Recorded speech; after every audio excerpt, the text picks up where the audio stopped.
Bismillahirrahmanirrahim. Assalamualaikum warahmatullahi wabarakatuh. Waalaikumsalam warahmatullahi wabarakatuh. Para pemirsa dan sahabat beriman dimanapun berada, Alhamdulillah kita berjumpa lagi di Ustadz Danu Official Channel. Semoga kita selalu dalam lindungan Allah Subhanahu wa Ta'ala. Amin ya Rabbal Alamin. Di video kali ini kita akan ngaji lagi bersama guru kita semua, Pak Ustadz Danu. Assalamualaikum Pak Ustadz. Waalaikumsalam warahmatullahi wabarakatuh. Assalamualaikum Bang. Waalaikumsalam Pak Tung. Mau duluan ya tadi ya. Para pemirsa, sahabat beriman dimanapun berada, Pak Ustadz, Bang J. Gini Pak Ustadz,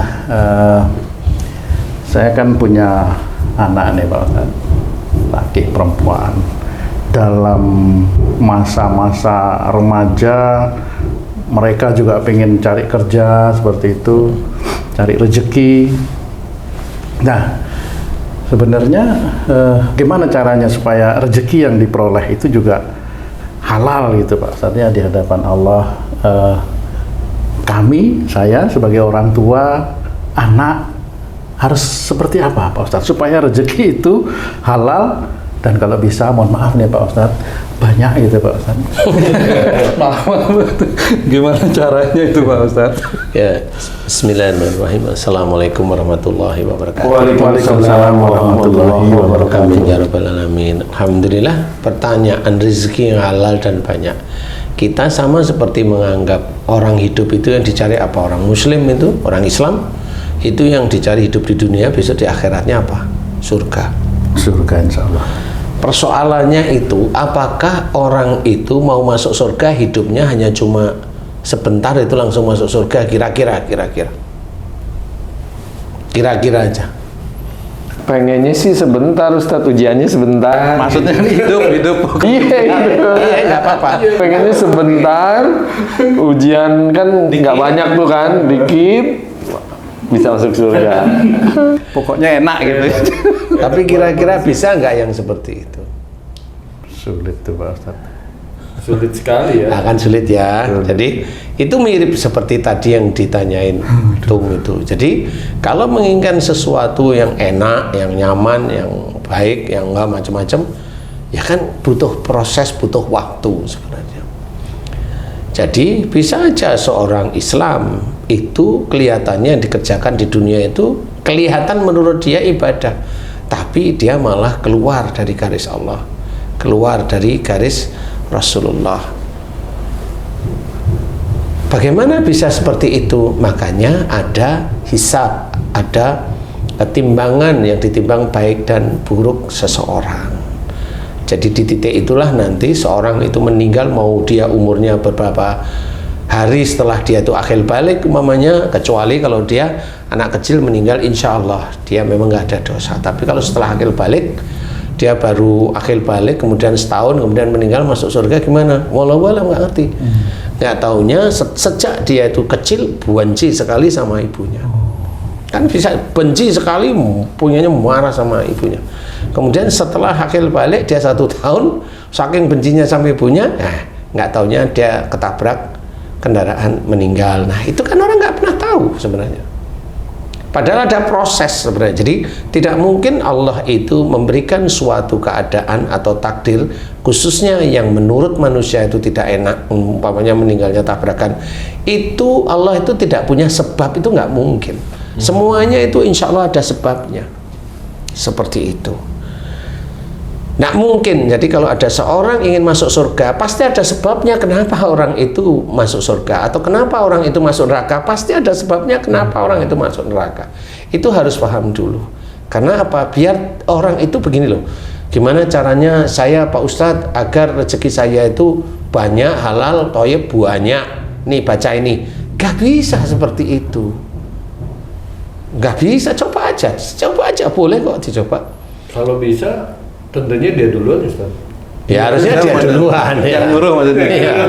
Nah, dalam hal ini sebenarnya diterangkan oleh Allah Ta'ala dalam surat Az-Zariyat, wa fis sama'i rizqukum wa ma tu'adun. Di langit ada jalan rezekimu. Nah ini udah jelas nih oleh Allah Ta'ala. Di langit itu ada jalan rezeki kita. Dan apa yang dijanjikan oleh Allah Ta'ala kepadamu. Artinya apa? Kalau Allah menjanjikan sesuatu berarti di akhirat tuh enak, berarti surga ini. Kalau Allah menjanjikan, apalagi contoh lain umpamanya kita itu di dunia itu senantiasa disuruh berpikir agar beruntung. Nah, orang itu bukan berpikir berhitung 2 tambah 2 4, itu bukan itu. Kemudian berpikir bahwa bumi itu hanya bulat tok menurut ilmu, tidak seperti itu saja. Berpikir itu sebenarnya adalah persoalan di dunia ini kita pikirkan yang bagaimana cara menyelesaikannya tidak keluar dari syariat Islam. Nah, itu berpikir namanya. Oh, bukan berpikir dalam pelajaran itu Pak Ustadz ya? Belum, itu belum masuk. Waduh. Belum masuk. Karena ada juga orang yang diizinkan oleh Allah Ta'ala mengetahui ilmu agama, tapi ya jalannya masih kiri seperti itu, masih aja. Jadi dia juga berpikir, tapi yang bagaimana? Karena berpikirnya hanya duniawi. Padahal yang dianjurkan oleh Allah Ta'ala seorang Islam itu berpikir agar beruntung, kan selalu begitu ya. Berpikir agar beruntung itu berpikir itu menyelesaikan suatu masalah di dunia ini dengan syariat Islam. Itu berpikir namanya.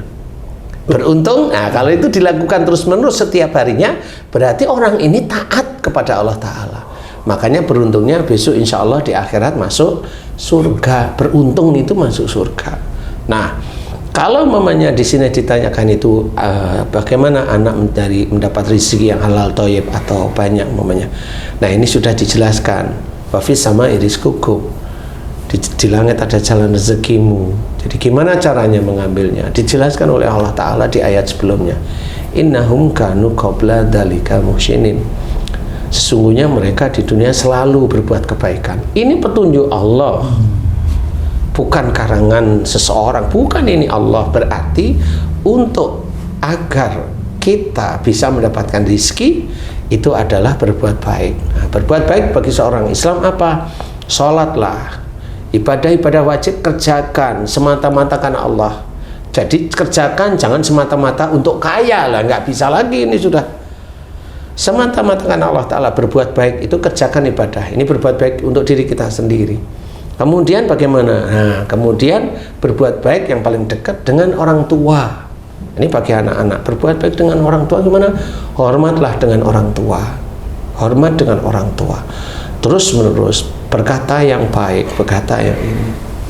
Nah, bagi yang untuk dirinya sendiri, ini bagi seorang yang sudah menikah, kemudian juga menginginkan rezeki gitu juga halal thayyib. Nah, yang harus diketahui juga berbuat baik dengan pasangannya. Si suami harus berbuat baik dengan istrinya. Si suami harus sering memberikan masukan-masukan kepada istrinya. Dia sebagai imam di rumah tangga itu sebagai imam. Kalau udah punya anak juga dia sama, harus seperti tugasnya berbuat baik. Ya itu yang harus kita kerjakan. Memang di dalam surat Az-Zariyat tersebut tidak di breakdown berbuat baik itu bagaimana. Nah, kalau kita sebagai seorang muslim ya harus paham berbuat baik itu pertama kali ya sholat atau puasa yang mengenal Allah dengan baca Quran, mengerjakan sunnah-sunnah Rasul, itu kan berbuat baik. Kemudian apalagi selain diri kita? Ya dengan orang tua. Apalagi di balik situ orang tua ya dengan anak-anaknya, kalau anak-anaknya masih kecil kan seperti itu. Berbuat baik lagi, jangan main judi online. Nah, itu kan berbuat baik ya. Jangan melihat film-film yang saru, itu juga harus difahami seperti itu. Jangan melihat itu bisa merusak.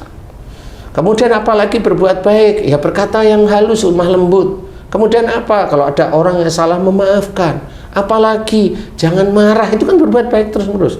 Nah, baru nanti Allah yang mengatur rezeki kita itu mengatur. Umpamanya kamu nih tuh, kamu kan bertanya nih, kamu nih memang menginginkan anak-anak itu bisa kerja dengan baik kan gitu ya, halal thayyib ya, insya Allah banyak. Jadi pada saat kamu itu pengen seperti itu, apa yang harus dikerjakan? Oke. Walaupun itu anakmu nih yang kamu inginkan dapat rezeki nih, tapi kalau umpamanya kamu sebagai orang tua selalu menjadikan hati anakmu tidak nyaman, lah kan dia terprovokasi nanti.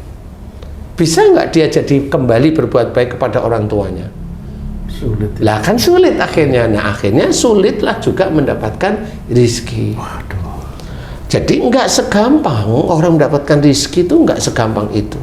Dan rizki itu adalah ujian. itu ujian dari Allah Ta'ala.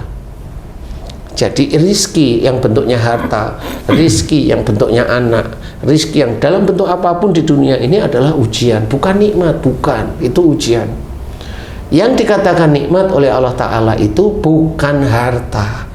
Yang dikatakan nikmat oleh Allah Ta'ala itu insya Allah nikmat pada saat kita bangun tidur itu nikmat sebenarnya. Jarang disyukuri. Ya, bisa menghirup udara itu nikmat, dan itu setiap detik jarang juga disyukuri, kan gitu ya. Mempunyai istri nurut sama kita jarang disyukuri, malah istri yang nurut diinjak, kan gitu. Kalau istrinya galak malah cari-cari hal yang lain lah.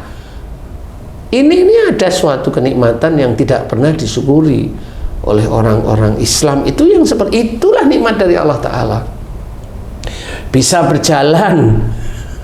Coba kamu sakit, mau ke toilet nggak bisa, akan kamu mau buang air besar kan di kamar, kan jengkel juga begitu. Coba Naudzubillah itu Pak Ustaz. ya, mau buang air kecil di kamar. Nah, pada saat dulu dikasih kaki untuk berjalan nggak pernah disyukuri, malah kaki ini diajak ke yang gelap-gelap seperti itu. Ya, malam, daerah gelap seperti itu. Malam. Itu Seperti itu. Nah, gimana ini bisa dikatakan berbuat baik? Kan nggak bisa. Nah, nikmat itu seperti itu. Bukan nikmat itu mendapatkan uang. Enggak. Mendapatkan uang ini ujian. Mau dikemanakan uangnya? Sama seperti Haji J. Haji J dulu berdoa, ya Allah berikan aku istri yang solehah umpamanya, kan gitu. Pada saat diberi beneran, lah itu ujian, bukan nikmat. Coba kalau tanya nikmat punya istri umpamanya, lah kan nggak bisa jawab, kan gitu. Walaupun dulu minta loh ya, betul ya Ci ya? Loh iya, kayak tanya nikmat punya istri, diem, nggak berani ngomong. Padahal kan diberi oleh Allah Ta'ala. Diberi. Nah, kenapa nggak dikatakan nikmat? Nah, karena bedanya istri dengan uang itu beda. Kalau uang itu mengenakan dan dia diem. Kalau istri itu jeleki kadang-kadang. Kata Haji J sama kamu tuh. Karena apa? Bisa ngomong, bisa minta kan gitu ya. Nah, ini aja itulah namanya ujian. Walaupun dulu itu kamu inginkan. Bedanya kalau harta itu kita yang utak-utak. Kalau istri bisa kita yang diutak-utakan gitu. Solehanya belum tentu, ujiannya udah pasti gitu. Jadi makanya yang seperti itu bukan nikmat, itu ujian. Orang kecelakaan, orang sakit itu ujian. Semua yang dihadapi di dunia itu ujian. Yang namanya nikmat ya bisa berjalan, bisa ngomong, bisa melihat, bisa mendengar, bisa berpikir. Pergunakan semua alat-alat yang dititipkan oleh Allah Ta'ala ini menjalankan akidah-akidah dan syariat-syariat Islam. Kan seperti itu. Sehingga itulah yang namanya berbuat baik. Dan makanya la in syakartum la azidanakum itu jelas. Jika diberi kenikmatan bersyukur. Nikmatnya yang dapat uang baru alhamdulillah. Ya nggak salah itu. Tapi itu ujian bentuknya. Nah, kalau nikmat yang benar-benar nikmat apa? Ya bisa berjalan, makan yang enak, kamu bisa buang air besar. Ya, itu kan gitu. Itu kenikmatan dari Allah Ta'ala. Pak Ustadz, saya banyak juga mendengar dari guru-guru yang lain itu bahwa rezeki, umur, jodoh itu sudah diatur gitu Pak Ustadz. Ya memang diatur. Gimana itu Pak Ustadz? Ya memang diatur. Sekarang cara mencari rizki, dapat rizki, jalan rizki, diaturnya kan kamu disuruh berbuat baik. Oh itu. Lah itu kan diatur oleh Allah Ta'ala. Oh gitu ya. Kan diatur namanya. Apa coba? Itu Pak Ustadz. Lah wallahu a'lam, nggak ngerti siapa yang kenapa nggak bisa jelas. Lah itu kan diatur, suruh berbuat baik. Makanya jodoh, kenapa dia nikah kemudian pisah? Nah, kan sudah diatur. Nggak tanya si anak itu dengan orang tua berani. Makanya jodohnya itu selalu berantem dan pisah. Nah kan karena berani. Masa pisahnya itu karena Allah nggak suka ini dipisahin? Nggak bisa, Allah itu bukan dolim. Dari titik ini aja udah dijelaskan. Berbuat baiklah. Kan jelas sebenarnya. Jodoh udah diatur, bukan kita diam aja udah diatur ini. Berarti diatur itu tetap proses yang Ada aturan mainnya. Karena ada aturan mainnya. Iya, saya dari dulu mikirin itu tuh nggak ketemu. Kalau umpamanya, ini umpamanya tuh nih, umpamanya nih Haji C nih, Haji C nikah nih. Oke. Aturan nikah ya setialah sama pasangan. Oke. Hah? Ya. Jalan nih. Suatu ketika Haji C punya uang lebih nih. Iya. Kemudian Haji C ini selingkuh main wanita lah. Kan itu aturan yang dibikin Haji C. Kalau itu besok Haji C itu ketahuan sama istrinya, apa jadinya? Berantem enggak? Berantem. Masa kita bilang, saya kan nggak kepingin berantem walaupun saya main perempuan, kan gitu, masa gitu? Kalau ketahuan itu aturan siapa, Ustaz? Aturannya Allah karena dilanggar oleh dia. Aturannya seperti itu. Kenapa bisa ketahuan, Ustadz? Haji C bilang gitu. Ji, saya mau tanya, kamu kalau sholat doa, ya. Tapi kamu main perempuan, selingkuh, ya. Kan gitu nih, jujur nih. Kamu doa nggak kalau Haji pengen jadi orang soleh? Ya, doanya gitu. Lah kan itu, kalau selingkuh itu kan jelek, dulu. Nah, kalau jelek itu kalau pengen soleh, ya harus ketahuan dulu sama Berarti istrinya. ketahuan itu dikabulkannya doa. Iya. Bukan apes. Jadi kamu jangan main-main tuh. Kalau kamu mamanya udah selingkuh, jadi kamu berdoa nggak mau jadi orang soleh ya. Seperti Gimana itu ya? biar nggak Ketahuan. Dia nggak boleh seperti itu. Nah, ini sebenarnya aturan Allah sebenarnya. Jadi orang yang berkata kematian, jodoh, Iya, rezeki betul. diatur Allah itu karena dia nggak bisa jawab sebenarnya. Lah aturannya tadi sudah jelas. Dia menjawabnya sebatas pengetahuan dia. Nah, sebatas ingat. Contoh umpamanya persoalan kematian atau musibah diterangkan wa ma asabakum min musibatin fa bima kasabat aydikum. Apa saja musibah yang kau terima disebabkan buah tanganmu sendiri. Kalau di musibah itu mati ya kan itu dari itu ayatnya. Diatur nggak sama Allah Ta'ala? Diatur sebenarnya. Diatur, cuma orang itu nggak mau diatur oleh Allah melalui ayat-ayat Quran. Sehingga dia momennya dia kena musibah tabrakan, baru 3 hari di rumah sakit mati momennya. Lah orang kan nggak tahu kenapa tabrakan. Nggak taunya dia kalau diberi nasihat sama orang tuanya diajak berantem aja orang tuanya. Lah ini kan orang nggak manfaat, malah ngancurin imannya orang tuanya. Ya kalau nggak manfaat, sholat nggak mau ini ya selesailah sudah. Bukan itu menjadi rahasia Allah ya Pak Ustaz? Rahasia gimana? Wong udah jelas. Wa ma asabakum min musibatin fa bima kasabat aydikum, itu rahasia dari mana? Itu kan jelas. Itu kan jelas. Dari mana sih kok jadi rahasia gimana? Saya nggak pernah diajarin yang gitu dulu. Lah, kan jelas saya. Dari mana coba artinya gimana? Coba Ji, artinya gimana? Bener nggak sih? Betul. Lah, kalau itu jelas, rahasia nggak sebenarnya? Enggak. Lah kan enggak. Kan enggak. Sekarang kan gini, musibah kamu. Haji, momennya Haji musibahnya nih. Haji marah-marah sama istrinya. Saya nggak tahu nih, dimarah sama istri. Ketemu sama saya nih, Ustadz saya dimarah sama istri saya. Loh, emang kenapa Ci? Kan gitu nih tanya. Iya. Kenapa Ci? Saya selingkuh ketahuan. Loh. Kan mau ngomong apa? Dimarah, dibunuh. Sampai kalau tidur istri saya bawa pisau ke sana. Gitu. Kan gitu. Jadi jangan merasa musibah itu karena keinginan Allah. Enggak ya. Itu sebenarnya kamu itu mengatur dirimu sendiri. Nah itu musibah tuh kaitannya itu Ustaz. Kalau jodoh kan belum dapat musibah atau bukan Ustaz? Enggak, itu kan nggak ngerti juga orang jodoh itu rahasia Allah lah. Kalau memang jodoh itu masuk ke dalam rezeki, orang itu harus berbuat baik. Kan dilihat. Kalau seorang itu belum dapat jodoh, hubungannya itu dengan orang tua. Dia itu dilahirkan oleh siapa? Ibunya. Ibunya bisa melahirkan dia dari bapaknya juga atas izin Allah. Lah kalau dia ngajak berantem sama bapaknya, dia ngajak berantem sama ibunya, Lah itu mau didapat jodoh yang kayak apa? Padahal dia doanya, ya Allah berikan saya jodoh yang soleh. Padahal dia berani terus sama orang tuanya, kan nggak cocok. Bukan izin Allah itu berantem itu Pak Ustadz. Kan gitu, mau dia sendiri ngajak berantem. Ada juga yang sering ribut tapi dapat jodoh, gimana Ustaz? Nah, memang, tapi nanti kan pada waktu dia menikah berantem lagi. Sama suami. Sama suami istri akan berantem. Seperti dia sama orang tuanya. Iya, bisa pisah dari titik itu. Bisa aja nanti dia hamil keguguran. Macam-macam cara Allah sebenarnya. Nah, ini yang harus kita ketahui. Makanya untuk menjadikan kita mendapatkan rezeki yang halal itu tidak gampang sebenarnya. Kalau yang memang benar-benar halal, thayyib, tidak gampang. Orang yang mendapatkan rezeki dulu, kemudian akhirnya dia hijrah, doa pada Allah.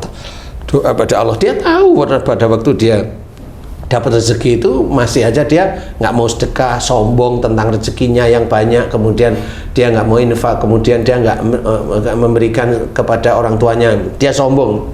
Suatu ketika dia hijrah, kemudian doa, ya Allah berikan saya rezeki yang halal, habis uangnya yang itu. Iya. Habis, dihabiskan oleh Allah Ta'ala. Kenapa itu Pak Ustadz? Nah, bukan kenapa, karena dia doanya sudah benar.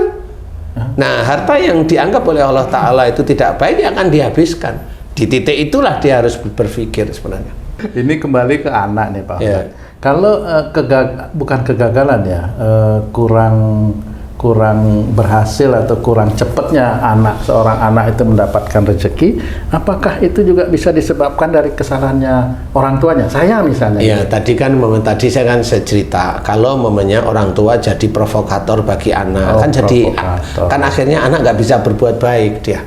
Sebenarnya sih yang jadi provokator kedua orang tua. Tapi ya kan ada lebih. satu lagi. Oh iya. Boleh. Itu gimana itu? Lah kan dia tinggal kamu sebagai imam kasih tahu. Masa saya ngasih tahu? Iya. Kan bukan istri saya. Seperti kayak Haji C punya istri. Ustaz ngomong saya. istri, emang istri Pak? Ustaz tadi ngomong kalau saya punya istri, emang istri itu? Kan tadi saya bilang yang satu lagi ya itu istri juga. Nih Ustaz, sekarang dilema nih Ustaz. Anak berani sama orang tua. Orang tua menyadari sikap anak ini akan mendatangkan musibah buatnya. Ya. Apa yang orang tua harus lakukan Ustaz? Nah, kalau anak berani sama orang tua, itu saya tanya anaknya Haji J atau anak tetangga? Anak orang lain lah Ustaz. Oh, iya saya tahu anak orang lain, bapak ibunya atau anak tetangga dari bapak ibunya. Oh, anak dari orang tuanya deh. Berarti kalau anak itu melawan, kira-kira sifatnya siapa yang melawan? Ya, orang tua menyadari gitu, Ustaz. Oh ini kesalahan saya nih. Jadi harus gimana? Kalau menyadari si suami atau istri ini bareng-bareng berdua harus difahami. Umpamanya yang istri nih, yang emosional nih, suaminya harus ngasih tahu. Bu, mah, yang apalah. Apa Ustaz? Bu, mah, yang gitu ya. Apalah nyebutnya di situ. Nih, ini kamu ngerti nih, kamu yang emosional, makanya anakmu seperti ini. Iya ya, mohon ampun kepada Allah Ta'ala mulai hari ini. Iya, kepada siapa ngerti nggak? Enggak, loh kan sama aja. Ajari, yang kamu sering marah kepada siapa coba? Sama ayah, sama saya minta maaf tiap hari. Sama siapa? Sama saudara saya minta maaf sama saudara. Terus sama siapa? Sama emak saya minta maaf sama emak, kan udah nggak ada, keduk itu kuburannya kan gitu. Ya mohon ampun pada Allah kalau orang tua sudah meninggal kan gitu ya. Itu harus dikerjakan. Dan jika anak itu sama sifatnya dengan si ibu itu harus paham itu sifat saya. Dan dia harus mendoakan, ya Allah jika anak yang saya bernama itu emosional berani dengan orang tua, jika itu karena kesalahan dan dosa-dosa saya, ampuni dosa saya ya Allah, astagfirullahaladzim. Nah ini baru orang tua hebat, baru nih jalan tuanya baru satu minggu, 1 bulan, 1 tahun. Jadi masih panjang jalan yang harus dikerjakan. Nah di titik inilah sebenarnya yang nanti dibukakan jalannya oleh Allah Ta'ala. Dibukakan jalan gimana bisa aja, nah itu mulai tenang, tidak gampang panas. Ibunya, ini yang ibu loh Ji, ibunya dia udah mulai tenang. Ini yang nantinya menjadi keluarga sakinah mawaddah itu ya di sini. Enggak, doa sakinah mawaddah warahmah itu enggak cuma doa, memang harus diaplikasikan. Dan itulah yang tadi saya ceritakan, orang Islam itu harus berpikir untuk menyelesaikan masalah. dibacain ayat, emang itu ayat untuk anaknya kan gitu, kan nggak bisa. Innallaha ma'asobirin, innallaha ma'asobirin untuk itu kan nggak bisa seperti itu. Wah, artinya aja beda. Maksudnya beda itu bukan seperti yang kita inginkan.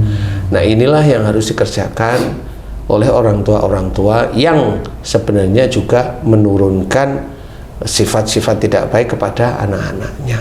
Dia harus mohon ampun kepada Allah Ta'ala. Jangan merasa orang tua terus benar, terus anak disuruh ngikutin keinginan orang tua. Ya nggak seperti itu. Kalau keinginannya baik sih insya Allah nggak ada masalah. Nah, kalau orang tuanya bahkan anak harus nurut, lah persoalannya kamu dulu nurut enggak? Ya enggak juga sih lah, ya jangan nyuruh anakmu. Kamu yang harus mohon ampun dulu kepada Allah Ta'ala. Nah, inilah berpikir menyelesaikan masalah dengan syariat Islam. Nah, itu berpikir. Nah, mudah-mudahan besok beruntung. Kan begitu, Ji. Nah, Ustaz, sekarang kebalikannya, Ustaz. Anak ini pandai, Ustaz. Belum waktu umurnya, kepintarannya itu melebihi umurnya, istilahnya kan. Misalnya umur 5 tahun udah lancar baca, lancar berhitung, hafal Quran dan lain-lain. Nah, sikap orang tua kepada Allah ini apa? Terus bersyukur atau gimana, Ustaz? Yang pertama itu diketahui anak yang pandai seperti itu dari Allah Ta'ala.